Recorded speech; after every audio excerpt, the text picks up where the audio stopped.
6 o'clock in the morning, again, time for another hockey tournament.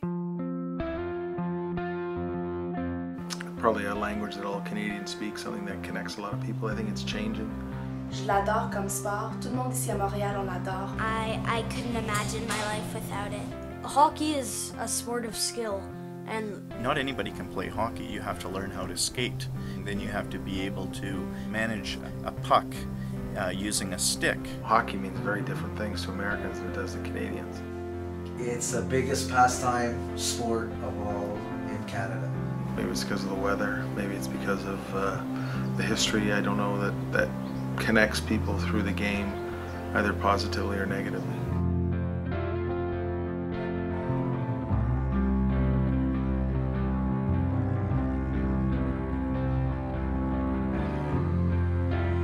this is a magical hockey helmet, and most kids who play hockey today have one.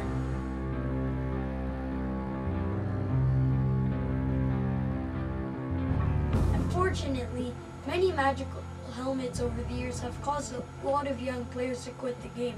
George Armstrong, a former Toronto Maple Leaf captain, said it best when he suggested, "Hockey in Canada will be in good shape when parents decide that it is being played for their children's benefit and not their own." Hi, I'm Miller Donnelly, and I did the video The Magical Hockey Helmet when I was 9 years old.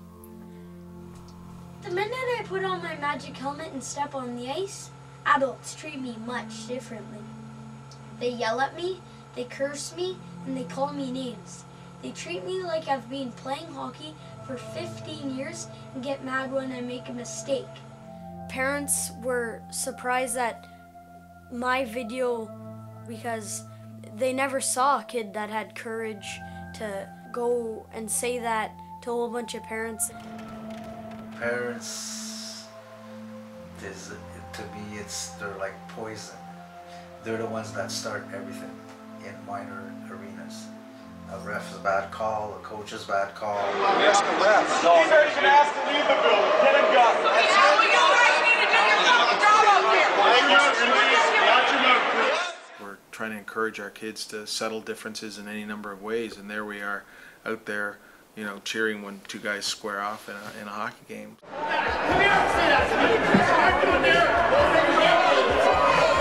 Especially through fathers, obviously. You know, either they used to play or they see where their kid can go, like through obviously TV and the NHL, things like that, so they try and push a little bit harder than they should. I had a few incidents that kids came to see me and my father was always pressuring me, I think I'm playing bad, and I would just tell them, you don't listen to that. And some kids really wanted to quit because of the parents. Like, if you don't push, you're not going to play anymore, you know? That's really not fair. You're there for your kid, not for yourself. As much as you want to push your kid and see how, you know, push them as far as they can go, you got to recognize if they're not having fun or not, and you've got to realize that you've got to support them instead of, you know, tell them what to do.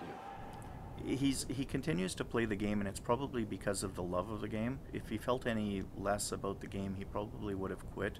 And I think there's a lot of kids who do quit because of that. If you can hear them, you just feel like depressed, like you don't really want to play anymore. But me personally, I just try and ignore it when parents are like yelling at me. If you are intimidated by something like that, then yeah, you probably would definitely notice it, and it would definitely negatively affect your game. I don't give a shit what the score is, asshole. Stop! He's fighting him, that motherfucker! Get off him!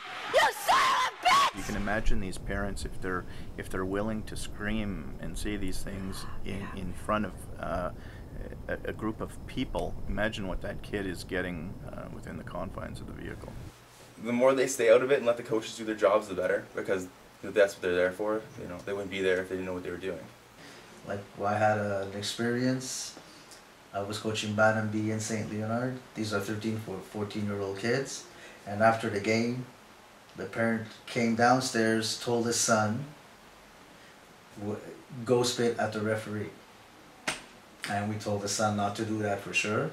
And the father was banned at the arenas for the rest of the year, so he couldn't see his son play hockey anymore. They lose sight of the game as a game. When the parent is setting an example of going way over the line, all of a sudden I think the child loses perspective, you know? Hockey can make people a little crazy. It's the parents. The parents do a lot of damage. Go shoot! Oh, that's shot! Oh, that's